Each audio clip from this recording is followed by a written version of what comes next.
Oke, bismillahirrahmanirrahim. Assalamualaikum warahmatullahi wabarakatuh.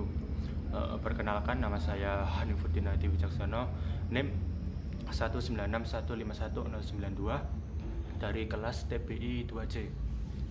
Oke, mengacu pada tugas, pada kesempatan kali ini saya akan membahas tentang pembelajaran daring di tengah revolusi industri 4.0. Jadi sebelumnya kita itu harus mengerti dulu apa itu revolusi industri 4.0. Yang saya kutip dari Wikipedia, revolusi industri 4.0 yaitu merupakan informasi dari keseluruhan aspek produksi di industri melalui penggabungan teknologi digital dan internet dengan industri konvensional. Jadi bisa dibilang seluruh aspek dalam kegiatan menggunakan teknologi atau yang lain-lain atau alat-alat dalam mempermudah kegiatan industri. Jadi bisa dibilang seluruh aspek dalam kehidupan kita menggunakan teknologi dalam alat mempermudah kegiatan industri, termasuk juga kegiatan belajar dan mengajar. Ini juga tentunya masuk ke dalam revolusi industri 4.0 ini.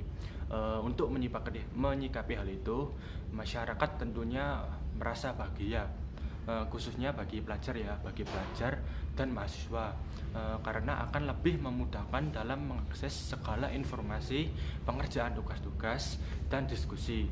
Sebelum itu seharusnya kita melek teknologi, itu merupakan menjadi syarat bagi para mahasiswa maupun dosen agar kedepannya dalam melakukan pembelajaran daring di dalam revolusi industri 4.0 itu akan mudah dan tidak mengalami kendala sedikit pun. Pada pembelajaran daring ini pun sangat bermanfaat, apalagi kita bangsa Indonesia sedang mengalami pandemi COVID-19 ini. Tidak mungkin pada pandemi ini kita harus bertatap muka antara dosen dan mahasiswa. Walau begitu, di setiap kebijakan sendiri, di setiap kemajuan di seluruh dunia, termasuk revolusi industri 4.0 ini memiliki nilai lebih dan nilai kurang.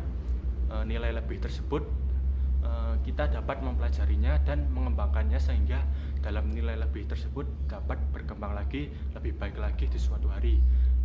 Nilai lebih tersebut antara lain yang pertama yaitu media elektronik atau media komunikasi atau media apapun itu yang berbentuk teknologi itu sifatnya komunikasi yang efektif, cepat, dan kredibel untuk menyampaikan materi e-learning.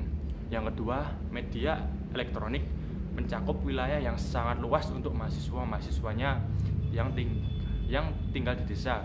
Mereka pun atau mahasiswa yang tinggal di desa tersebut dapat mengakses secara mudah apabila sinyal dari handphone yang mahasiswa tinggal di desa tersebut mencukupi. Yang ketiga yaitu dapat diakses di mana saja, kapan saja, dapat diakses dari lokasi mana saja pun, dan bersifat global. Jadi sifatnya menyeluruh, semua dapat mengakses, baik remaja, anak-anak, dan orang tua. Jadi e-learning ini menghilangkan batasan waktu dan tempat dengan karakteristik kelas tradisional. Dengan menggunakan metode komunikasi seperti email, diskusi online, mahasiswa dapat mengakses 24 jam setiap hari. Dan yang keempat yaitu membangun komunitas di mana saja, kapan saja. Jadi mahasiswa itu dapat saling berkumpul dalam bentuk virtual, tidak harus face to face dalam mengerjakan tugas, saling bertukar pikiran, ataupun membangun ide-ide yang kreatif. Di balik kelebihan tersebut tentunya ada kekurangan dalam pembelajaran daring. Antara lain yaitu yang pertama, siswa yang tidak mempunyai motivasi belajar yang tinggi cenderung gagal, dikarenakan dalam pembelajaran daring ini siswa tidak bisa bertatap langsung dengan pengajar ataupun mahasiswa dengan dosen. Yang kedua yaitu tidak semua siswa atau mahasiswa mempunyai akses internet yang baik dan lancar. Hal ini dikarenakan ada juga mahasiswa yang tinggal di daerah pelosok atau daerah kampung-kampung yang problem internetnya atau dalam providernya itu masih minim. Jadi tidak semua mahasiswa dapat mengaksesnya. Yang ketiga yaitu kurangnya terbentuknya chemistry.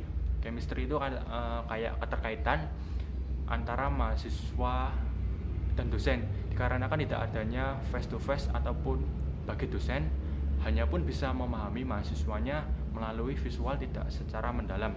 Jadi solusi dari permasalahan tersebut adalah yang pertama, yaitu menurut saya sebaiknya dosen tidak menggunakan aplikasi yang malah membebani mahasiswa, dan sebaiknya memudahkan, seperti menggunakan WhatsApp group pun itu sudah cukup, walaupun harus video call itu sifatnya sebentar saja, tidak usah lama-lama atau sebagai absen saja. Yang kedua itu dosen sebaiknya memberikan tugas yang inovatif dan menyenangkan. Hal itu dapat membuat mahasiswa lebih bersemangat dalam mengerjakan tugas.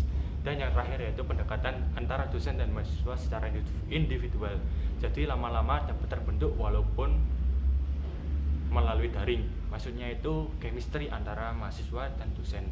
Terakhir yaitu harapan saya untuk pada saat ini yaitu tetap di rumah, tetap social distancing, dan semoga COVID-19 ini bisa berakhir dan kita dapat kembali bersekolah atau pergi ke kampus pada umumnya.